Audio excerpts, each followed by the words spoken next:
Hello എല്ലാവർക്കും ഇന്നത്തെ വീഡിയോയിലേക്ക് സ്വാഗതം. അപ്പോൾ ഇന്ന് നമ്മൾ ചെയ്യാൻ പോകുന്നത് മുട്ടക്കറിയാണ്.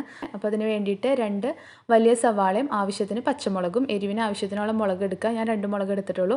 അപ്പോൾ ഇത് രണ്ടും കൂടി അരച്ച് പേസ്റ്റാക്കി വെക്കുക. പിന്നെ ഇഞ്ചി വെളുത്തുള്ളി പേസ്റ്റ്, കുറച്ച് മല്ലിയില ചെറുതായിട്ട് അരിഞ്ഞത്, ജീരകം വറുത്ത് പൊടിച്ചത്, ഗരം മസാല, ആവശ്യത്തിന് കുരുമുളക് പൊടി,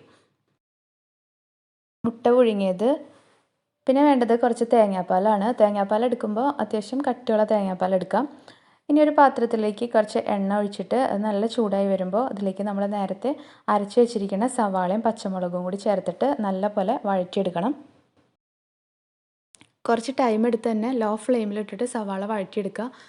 സവാള അരിഞ്ഞിട്ട് വഴറ്റണ പോലെയല്ല, അരച്ചിട്ട് വഴറ്റുമ്പോൾ അതിൻ്റെ സ്മെല്ലിന് കുറച്ച് മാറ്റം വരും. അപ്പോൾ നല്ലപോലെ വഴണ്ടില്ല എന്നുണ്ടെങ്കിൽ കറിക്കൊരു വേറൊരു ടേസ്റ്റ് ആയിരിക്കും വരാം. ഇനി ഇതിലേക്ക് ആവശ്യത്തിന് ഉപ്പ് ചേർത്ത് കൊടുക്കാം. സവാളയുടെ കളറൊക്കെ ചെറുതായിട്ട് മാറി വരുമ്പോൾ ഇതിലേക്ക് നമ്മൾ നേരത്തെ അരച്ച് വെച്ചിരിക്കുന്ന ഇഞ്ചി വെളുത്തുള്ളി പേസ്റ്റും കൂടി ചേർത്തിട്ട് ഒന്നും കൂടി കുറച്ച് സമയം വഴറ്റി കൊടുക്കാം. സവാള അത്യാവശ്യം നല്ലപോലെ വഴണ്ട് ഇതിലെ വെള്ളമൊക്കെ വറ്റി വരുമ്പോൾ ഇതിലേക്ക് നമുക്ക് കുറച്ച് മഞ്ഞൾപ്പൊടി ചേർത്ത് കൊടുക്കാം.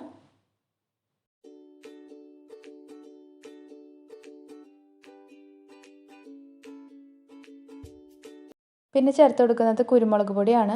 അപ്പോൾ ഒരു 1.5 തൊട്ട് 2 ടീസ്പൂൺ വരെ കുരുമുളക് പൊടി ചേർത്ത് കൊടുക്കാം. കുറച്ച് ഗരം മസാല, ഞാനൊരു 1.5 ടീസ്പൂൺ ഗരം മസാല ചേർത്തിട്ടുണ്ട്. പിന്നെ വേണ്ടത് ജീരകം വറുത്ത് പൊടിച്ചതാണ്. അതൊരു 1/4 ടീസ്പൂൺ ജീരകമാണ് ഞാൻ ചേർത്തത്. 1/2 ടീസ്പൂൺ വരെ ചേർത്ത് കൊടുക്കാം. ഇതെല്ലാം കൂടി ചേർത്തിട്ട് നമുക്ക് ഒന്നും കൂടി ഒന്ന് മിക്സ് ചെയ്തെടുക്കാം. ഇതിലേക്ക് നേരത്തെ അരിഞ്ഞു വെച്ചിരിക്കുന്ന മല്ലിയിലയും കൂടി ചേർത്തിട്ട് ഒന്ന് മിക്സ് ചെയ്യാം. ഇതിപ്പോൾ ഇതിൻ്റെ മസാല റെഡി ആയിട്ടുണ്ട്. ഇതിലേക്ക് നമുക്ക് കുറച്ച് തേങ്ങാപ്പാലും കൂടി ചേർത്ത് കൊടുക്കണം. അപ്പോൾ നമ്മൾ നേരത്തെ എടുത്ത് വെച്ചിരിക്കുന്ന തേങ്ങാപ്പാലിൽ നിന്ന് ആദ്യം കുറച്ച് ഒഴിച്ചു കൊടുക്കാം.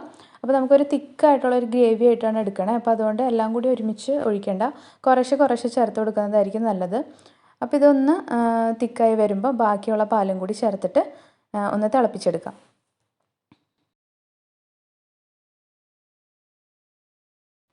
ബാക്കിയിരിക്കുന്ന പാലും കൂടി ചേർത്ത് കൊടുത്തിട്ടുണ്ട്. ഇനി ഇത് നല്ലപോലെ ഒന്ന് മിക്സ് ചെയ്ത് ചെറുതായിട്ടൊന്ന് തിള വരുമ്പോൾ നമ്മൾ നേരത്തെ വേവിച്ച് വെച്ചിരിക്കുന്ന മുട്ടയും കൂടി ചേർത്ത് കൊടുക്കാം.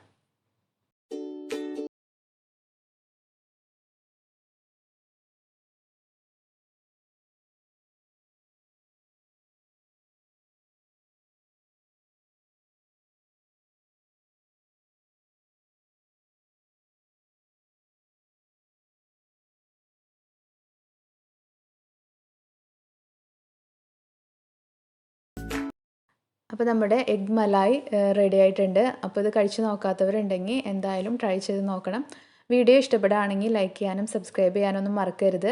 അപ്പോൾ പുതിയൊരു റെസിപ്പി ആയിട്ട് അടുത്ത വീഡിയോയിൽ കാണാം. താങ്ക്